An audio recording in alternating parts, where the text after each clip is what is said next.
Hey YouTube, welcome back to UniXDB, and today we are doing more Sparking Zero content. One of the things that I've actually been noticing is that, well, I guess everybody noticed it, they are bringing back what-if scenarios. So I wanted to, in this video, not only showcase which what-if scenarios that they confirmed, but also which they may have hinted on, and then talk about which ones me and my special guest, my homie,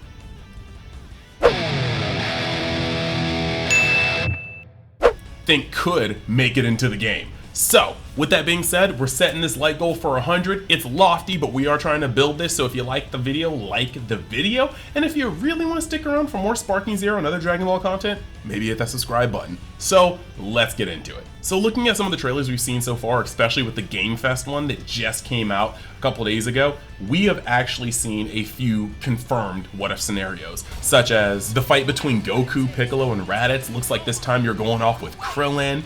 You've got a fight between Vegeta and Goku where Krillin dies and Goku goes Super Saiyan. And this even looks like a part where there's a father and son final flash with Trunks and Vegeta versus Cell. But with a sharp eye, I think you can find even more clues to other what-if scenarios. Like, what if Goku went Super Saiyan 3 against Majin Vegeta? People have wanted to see this fight for literal decades, and I'm pretty sure it would just be a crazy chapter. Or, what if Trunks went back in time to help future Gohan fight the androids in a 2v2? Because this definitely looks like a Trunks that is already trained in the future with his moveset to match. So yeah, I mean, that would be amazing as well. Or, what if Kale fought Broly? I mean, nobody really wants to question this power level, but still. What if Hercule joined the TOP? That definitely looks like Bergamo behind him with the Present Bomb. But this one is the one that gets me the most, because the collector's edition, like diorama, has Ultra Instinct Goku versus Full Power Super Saiyan Broly. And everybody remembers that notorious scene where Goku was going Super Saiyan Blue and he flashed the white Ultra Instinct hair for a moment. So what if we got a scenario where like Goku was fighting and he goes into Sign instead of Super Saiyan Blue, which then provokes Broly to go Super Saiyan, which then provokes Goku to go Master Ultra Instinct, which then gets Broly into his full power Super Saiyan form, and they both duke it out. Between, you know, them both being featured on the cover, them both being the feature of this, the two bookmarks. I don't know why we're getting bookmarks in this, because I feel like most Dragon Ball fans don't read. I love reading. I'm a huge Dragon Ball fan, but I feel like maybe most of them don't read. Look, this is a tangent. The point is, I think that this is a clear indicator that we're going to get a what-if scenario that involves Mastered Ultra Instinct Goku versus Full Power Super Saiyan Broly. But we put our brains together and we ended up finding out a couple of scenarios that we would really like to see once this game comes out. So let's jump into those, and I want you guys to let me know in the comments how you think some of these will play out, or what scenarios you would love to see in these what-if battles. So, number one on our list, because we're kind of doing this like chronologically in the series, I think a point that both of us really thought would be really cool would be, what if Yamcha survived the Cyberman attack? Yeah, and it's funny because people would be like, well, Yamcha wasn't very impactful in that fight anyway, so what does it matter? But something to think about is that when he was fighting the Cybermen, he was actually holding up pretty well and only got caught off guard, and that's why he lost. So it's not like he had nothing to contribute at the time. Yeah, and like something that we were going over was that, like, if Yamcha didn't die, and he was still up, you then have like the morale of the entire party being like just higher. And that one moment where he actually brought this point out where Gohan froze against Nappa when they set him up, Krillin and Piccolo set him up, and then he did not take out Nappa. If he had not been afraid because he had just seen like half the crew just die to Nappa, he may have not have been as scared, or two, maybe you don't even need Gohan at that moment. Maybe you have Piccolo and Krillin setting up Nappa, but then you have Tien, Chaozu, and Yamcha being able to combine their blasts at Nappa when he's falling down. Like, I think that does change the flow of battle a lot, and it could give you a really cool what-if scenario where all the Z fighters really do just kind of come together and just like be Z fighters. Yeah, and you had even mentioned it might be an interesting jumping off point for how we get to that point in the trailer where we see Krillin with Goku fighting the Great Ape How did that get there? Well, maybe that's a potential explanation. Yeah. Another topic that we thought would be a really cool what if is like, what if Trunks was late showing up to intercept Frieza and Goku actually had to step in? Because a lot of people forget that Goku was watching essentially that entire battle to see how strong Frieza was and how strong this random dude was. So we could have hopped in at any time. And I think it would be really, really cool to see that Frieza versus Goku round 2. Yeah, I wonder if Frieza would have been more on guard because he had seen Goku's power, whereas with Trunks it was a surprise that he was Super Saiyan, didn't really know how to gauge him. So would it be even? Would he win just as much? Would he not? Yeah, like to be real, like when you watch the history of Trunks, it doesn't look like Trunks actually trained that much, like outside of him just training with Gohan before he went to the past. Like he got Super Saiyan, barely aged, went to the past, and then was like squaring up against Frieza. And to be fair, like dude pulled up in a crop top jean jacket, a bowl cut, and like some designer shoes. I don't think Frieza really thought he was about to fight for his life until it was too late. Like, yeah, very much. But anything I can do to get Goku back in that yard rat drip, it's just one of the cleanest fits he's had in a long time. True. So I think it'd just be really cool for him to have that rematch with Frieza. Yeah, I agree. So this one is like near and dear to my heart personally because I am, if you guys aren't aware, one of the biggest adult Gohan stans that exists on this planet. I would love a what if. Like, we saw like the decision wheel in the Raditz versus Piccolo and Goku fight. What if there was a decision wheel right when Kid Buu was about to blow up Earth, where Goku and Vegeta could either choose to pick up Hercule and Buu like they did in the series, or pick up Gohan and the kids, or just Gohan instead? Because I think that would lead to like the coolest three-way. Pause.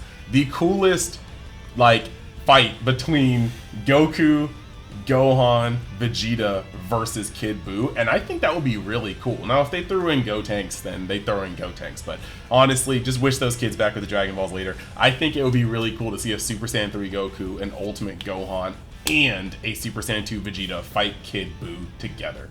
It's funny because when you first pitched this to me, the first thing I thought of, I don't remember if it was a dub or if it was a parody, Vegeta chastised Goku for not bringing Gohan along. We'd have to actually do some research, but it literally, he was the strongest unfused fighter amongst them. So to not bring him just seemed completely ludicrous. Like they could have had an entire another person on their level or higher to fight Kid Buu with, and instead they were like, I don't know, let's bring the dude that literally is a less effective version of this dude, and the guy that actually cannot even poke his head out of a rock without being evaporated. Like, it did not make sense, and I would love for a what if to kind of provide some light onto that. Sure. All right, and speaking honestly of Vegeta being in a pivotal battle where he doesn't really do much that actually is pivotal, I think it would be really cool if we got a what if scenario where Vegeta actually did the ritual for Super Saiyan God in Battle of the Gods. Because, like, in a classic Dragon Ball fashion, he really had the "that's my Bulma" moment, popped off, proceeded to do nothing. Goku showed up, turned it back into the Goku show, and then fought Beerus. And I get it, he's the main character, and Battle of the Gods is kind of like the, not anniversary, but it was like definitely like a, hey, let's just like pay homage to the series. And we didn't, yeah, it was a celebration. They didn't know it was gonna kick off to Dragon Ball Super. But I think it'd just be really cool, like in a what if scene, if Vegeta got the ritual and was able to finish his fight with Beerus, because they really just got sidelined. I mean, as is, we already know Goku wasn't a fan of getting power that way. He tells Beerus that he's not comfortable taking power without earning it. Perhaps seeing it as more of a birthright for Vegeta makes more sense anyway.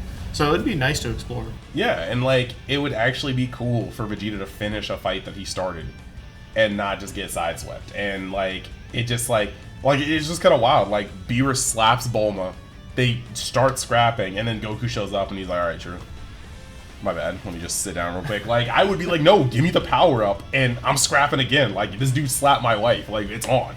And that would have been like really cool, kind of a reversal from seeing Beerus put his feet on the back of his dad's head like a step stool versus him getting the powers of Super Saiyan God and throwing hands with Beerus. I think that would have just been good. Like, yeah, I'm just saying. So, we also talked about what if they found a way to put future Gohan like revive him and have him in the Goku Black arc.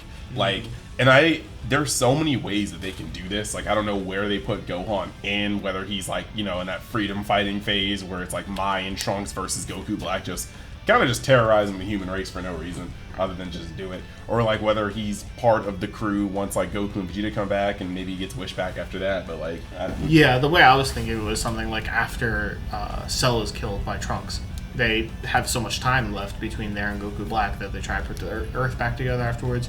Maybe they found the Dragon Balls. Maybe the Dragon Balls don't exist. They go to Namek because now they know about spaceships from traveling to the past. That they go to Namek, grab into Namek again, bring him back. Dragon Balls, cool. Either way, there's lots of ways that they could do to get Gohan back, but what kind of role would he take on them in the fight that happens later on, and more importantly, in the training beforehand? Because Trunks doesn't really have anyone to train with in that timeline, so usually he would go back to the past to train with Vegeta. But what happens if he does resurrect future Gohan and then have him as a training partner? What new abilities do we get? Do we get any new forms? Does it like he had Super Saiyan 2 and it's better and more refined? Because he does get it in Super, but it's not as polished. So who knows what's going to happen with that? That's fair enough. But can they even wish back future Gohan? Yeah, Gohan hasn't died yet. If you die of natural causes, and that ass whooping was like, that was the circle of life. That was dog eat dog. They ate him. Like, if they can wish back Yamcha from smithereens, I think they can do Gohan.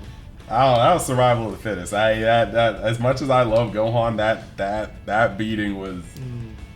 I mean, like it was thugging. They literally left him face down in the rain. Like, how does his body not evaporate from all those ki blasts? Like, they left his corpse there specifically so it could be found by people. Like, we gonna see though. Anytime they can do like future Gohan, because like it's like future Gohan, in my opinion, is the adult Gohan that everybody wanted Gohan to grow up into, because fans just can't stand it when Gohan's, I don't know, happy and fulfilled with like a wife, a child, a well-paying job. Like, they just lose their minds. They're like, Gohan's not psychologically fractured. Like, and He's focused on ants. What's wrong with him?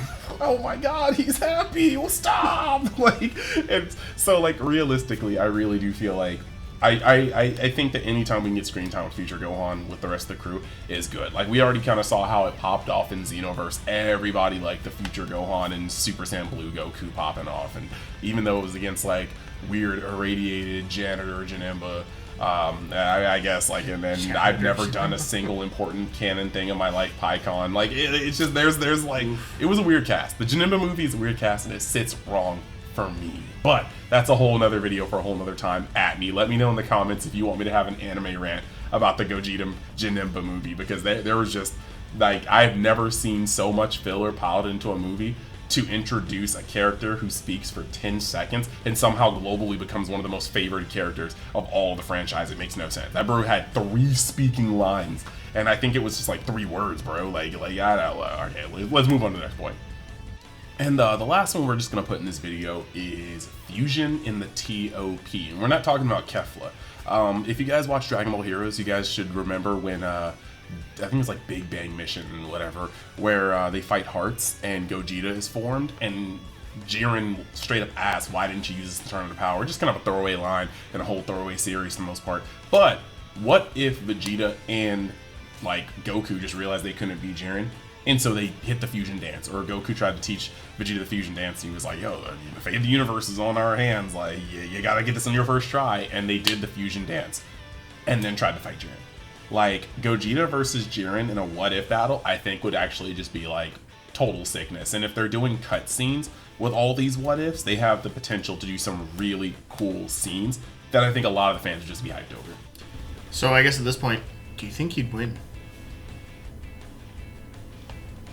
I'm of the opinion that if he doesn't get that beefed up form, that he gets like the 100% after Goku goes UI. Oh, the power of trauma? Yeah, maybe they stand a chance.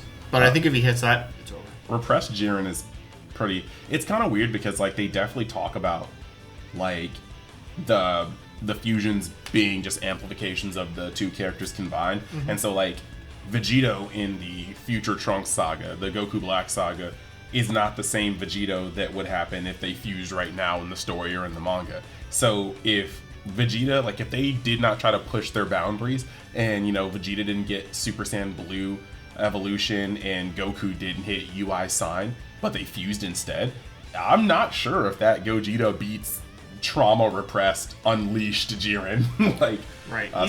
Even if he does get blue evolution, which kind of the way that I'm thinking about it is that you get signed in blue evolution, but you don't get mastered UI.